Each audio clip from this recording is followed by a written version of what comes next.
આપનું સ્વાગત છે। વડોદરાના સમા વિસ્તારમાં નશામાં ધૂત કાર ચાલકે લશ્કરી જવાન સહિત 3 લોકોને અડફેટે લીધા। અકસ્માત સર્જી ચાલક થયો ફરાર। વડોદરા શહેરના પોશ ગણાતા સમા વિસ્તારમાં મોડી રાત્રે વાહન અકસ્માતની એક અત્યંત ગંભીર ઘટના સામે આવી છે, જેમાં નશામાં ધૂત હોવાની આશંકા ધરાવતા એક કાર ચાલકે પૂરપાટ ઝડપે વાહન હંકારી 4 થી 5 રાહદારીઓને અડફેટે લીધા હતા। પ્રાથમિક વિગતો મુજબ એક મોંઘીદાટ કારના ચાલકે કાબુ ગુમાવતા રસ્તા પર ચાલી રહેલા લોકોને કચડ્યા હતા, જેને પગલે સમગ્ર વિસ્તારમાં અરેરાટી વ્યાપી ગઈ હતી।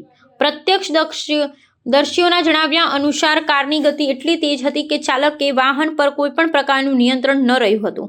આ ગંભીર દુર્ઘટનામાં એક લશ્કરી જવાન અને એક મહિલા સહિત કુલ 3 વ્યક્તિને ગંભીર ઈજા પહોંચી છે। અકસ્માત સર્જાયા બાદ ઈજાગ્રસ્તો રસ્તા પર લોહી લુહાણ હાલતમાં પટકાઈ પડ્યા હતા, જેમને સ્થાનિક રહીશોની મદદથી તાત્કાલિક સારવાર અર્થે નજીકની હોસ્પિટલમાં ખસેડવામાં આવ્યા છે।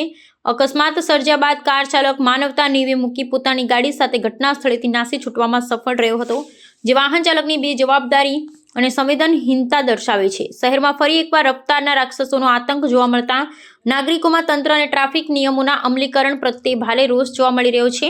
બનાવની જાણ થતાં જ સમા પોલીસ મથકનો કાફલો ઘટના સ્થળે દોડી આવ્યો હતો અને સીસીટીવી ફૂટેજને આધારે ફરાર કાર ચાલકની ઓળખ કરી તેને ઝડપી પાડવા માટેના ચક્રો ગતિમાન કર્યા છે। પોલીસે આ મામલે કાયદેસરની કાર્યવાહી હાથ ધરી છે, પરંતુ મોડી રાત્રે બેફામ વાહન હંકારતા તત્વો સામે કડક પગલાં લેવાય તેવી લોકમાંગ પ્રબળ બની છે। આ સમા વિસ્તાર ન્યૂ સમા રોડ છે, સ્વાતિ સોસાયટી પાસે આ બનાવ બન્યો છે અને એક ઈસમ દ્વારા ફૂલ સ્પીડમાં 120 કે 130ની સ્પીડ હશે અને કાર ચાલકે 3 થી 4 જણાને અડફેટમાં લીધા છે।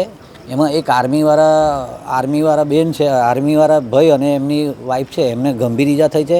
બીજા 2 લારીવાળા છે, એમને બી ઘણું નાનું પગમાં ને હાથમાં મૂઠ માર વાગ્યો હોય તેવું લાગી રહ્યું છે, જેથી આ કાર ચાલક જલ્દી પકડાઈ જાય તેવી અમારી માંગણી છે। અને આ જે અવારનવાર આ જગ્યા પર સ્પોટ પર જે અકસ્માતો થઈ રહ્યા છે એ સ્પોટ તાત્કાલિક ધોરણે ટી પોઈન્ટ બંધ કરવો જોઈએ અને આગળથી ટર્ન આપવા જોઈએ, કાં તો બમ્પરો મૂકવા જોઈએ।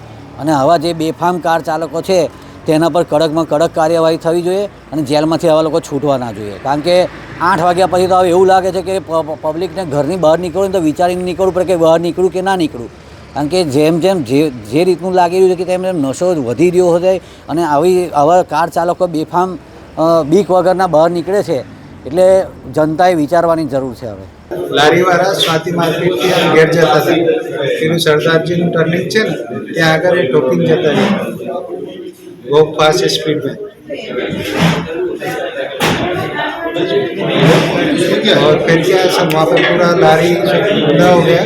और उससे पहले एक आर्मी वाला था तो उसको भी लगाए और एक लेडीज है उसको बहुत ज़्यादा लगाए। क्या नाम आपका? मेरा नाम राजेश कुमार अग्रवाल।